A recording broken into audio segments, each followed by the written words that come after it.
अस्सलाम वालेकुम friends and welcome to my YouTube channel.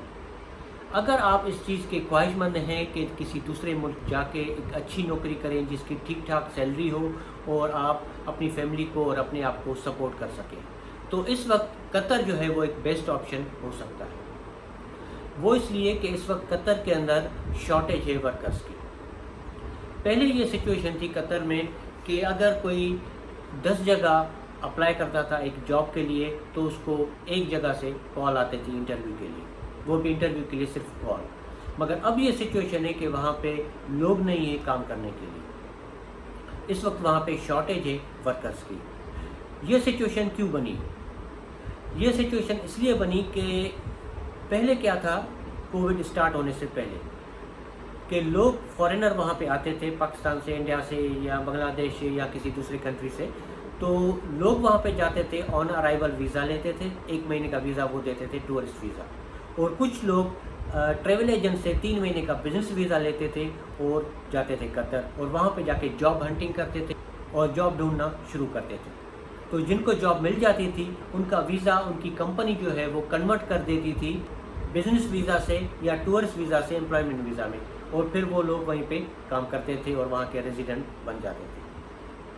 अब ये सिचुएशन है कि जब से कोविड स्टार्ट हो गया है, वो जो शॉर्ट टर्म वीज़ाज थे, जैसे लोग वहाँ पे ऑन अराइवल 1 महीने का टूरिस्ट वीज़ा लेते थे और 3 महीने का बिजनेस वीज़ा लेके लोग जाते थे, तो ये सारे शॉर्ट टर्म वीज़ा बंद हो गए। ये जब शॉर्ट टर्म वीज़ाज बंद हो गए तो लोग आना बंद हो गए, अब वहाँ पे लोग नहीं है।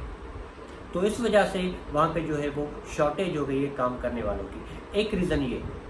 दूसरा इसका रीज़न ये है कि वहाँ के जो दूसरे अरब ममालिक हैं, जैसे सऊदी है, यूएई है, बहरीन है, उनका बाइकआउट था कतर के साथ। मगर ये बाइकआउट रिसेंटली ख़त्म हो गया। तो पहले क्या था, इस बाइकआउट से पहले कि सऊदी, यूएई और इन मुल्कों की जो कंपनीज़ हैं उनकी ब्रांचेस जो है वो थी कतर के अंदर, तो वहाँ पे काम करते थे और उनकी ब्रांचेस जो है वो कतर से भी काम कर रही होती थी। तो जब से ये बाइकआउट स्टार्ट हो गया था तो कतर के साथ, तो उसके बाद उन ब्रांचेस को बंद कर दिया गया था, उन कंपनीज़ ने काम करना बंद कर दिया था। तो जब से अब ये ब्लॉकेड वापस से जो है वो ठीक हो गया है और ये क्राइसिस अब ख़त्म हो चुके हैं, तो अब वापस सऊदी, यूएई, बहरीन, उनकी जो कंपनीज़ हैं, उनकी जो ब्रांचेस थी कतर के अंदर, उन्होंने वापस काम करना शुरू कर दिया है। तो वापस वो ऑपरेशनल हो गए हैं। तो अब कंपनीज़ तो आ गई, मगर अब वर्कर्स कहाँ से हैं? पहले जो वर्कर्स आते थे वो ऑन अराइवल वीज़ा लेके आते थे, 3 महीने का बिजनेस वीज़ा लेके आते थे और कतर में आके जॉब ढूंढते थे, मगर वो सिलसिला भी बंद हो गया।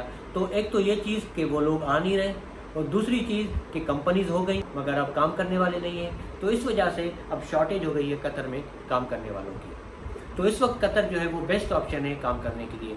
और तीसरा रीज़न इसका ये है कि अगले साल 2022 में यहाँ पे फीफा वर्ल्ड कप होने जा रहा है, तो उसके लिए भी वर्कर्स की ज़रूरत है। मैं भी 4 साल से एक कतर की कंपनी के लिए काम कर रहा हूँ, तो मैं आपको एक बेस्ट एडवाइस दूंगा कि कतर इस वक्त जो है वो बेस्ट ऑप्शन है काम करने के लिए। अगर हम करेंसी की बात करते हैं तो कतर की जो करेंसी है वो है कतरी रियाल, और कतर का जो 1 रियाल है उसके पाकिस्तानी रुपीज़ में बनते हैं 44 रुपये, 44 रुपीज़। कतर का जो एक लेबर भी है वो कम से कम 1500 रियाल महीना कमा लेता है, यानी कि पाकिस्तानी रुपीज़ में जिसके 66,000 रुपीज़ बनते हैं। और अगर हम ऑफिस लेवल की जॉब की बात करें तो अगर आप ग्रेजुएट हैं या डिप्लोमा होल्डर हैं, तो या अगर आप अकाउंटेंट भी हैं, तो उसकी तनख्वाह जो है कम से कम 3,000 से स्टार्ट होती है। तो 3,000 से लेके 5,000 फिर 10,000 तक जो है वो आपके स्किल्स के मुताबिक आपको तनख्वाह मिल सकती है। तो अगर आप कम से कम 3,000 भी कमा लेते हैं तो 1,32,000 पाकिस्तानी रुपीज़ में आप आराम से कमा लेते हैं।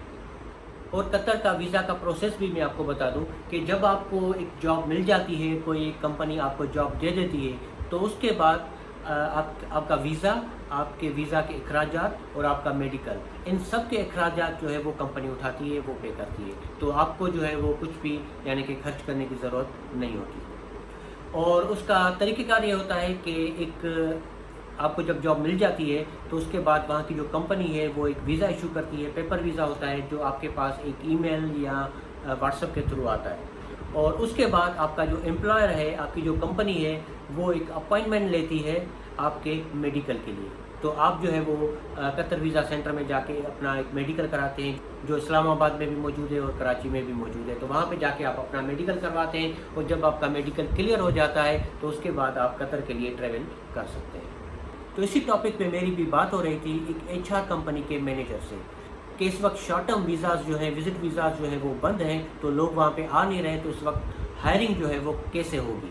تو اس وجہ سے وہاں کے جو HR کمپنی ہے وہ ایک آن لائن سسٹم بنا رہی ہے کہ جس کی وجہ سے آپ آن لائن اپلائی کر سکیں گے اور اس کے بعد جو ہے جب آپ کو جاب مل جاتی ہے تو اس کے بعد آپ کا ویزا پروسیس ہوگا اور اس کے بعد جو ہے وہ آپ قطر جا سکیں گے.